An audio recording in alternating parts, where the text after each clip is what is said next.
এরপরে সুলাইমান আলাইহিস সালাম উনি তো মরে নাই, মরছে? উনি জিন চালাইতো, উনিও মরবে? শক্তিশালী একজন নবী ছিল। উনি মালাকুল মাউতকে বলেছিলেন, মালাকুল মাউত আমার মৃত্যুর সুয়াইয়া সামান্য কিছু আগে আমারে বইলো, আমার একটা কাজ আছে। মালাকুল মাউত মৃত্যুর কিছু সময় আগে এসে বলল, সুলাইমান টাইম ইজ আপ, সময় শেষ, অল্প কিছু সময় বাকি, কি করবেন করেন। সাইয়েদনা সুলাইমান জিনদেরকে ডাকলো, ও জিনেরা, বিশাল একটা প্রজেক্ট আছে, প্রজেক্টে কাজ শুরু করো। আর কিছু জিনকে বললো, চারদিকে গ্লাস ফিটিং করা একটা রুম বানাও।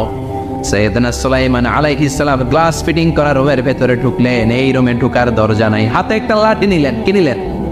লাঠির মধ্যে ভর করে দাঁড়িয়ে রইলেন আর জিনদের দিকে তাকিয়ে রইলেন। জিনেরা এত বদমাশ ছিল, সাইয়েদনা সুলাইমান দাঁড়িয়ে না থাকলে কাজ করতো না। ছিল ফাঁকিবাজ। কি ছিল?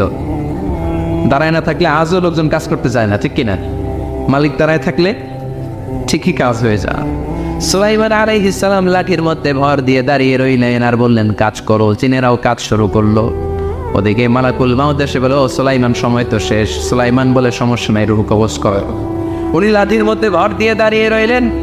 গ্লাস ফিটিং করার রুমের ভিতরে কোরআন সাক্ষী।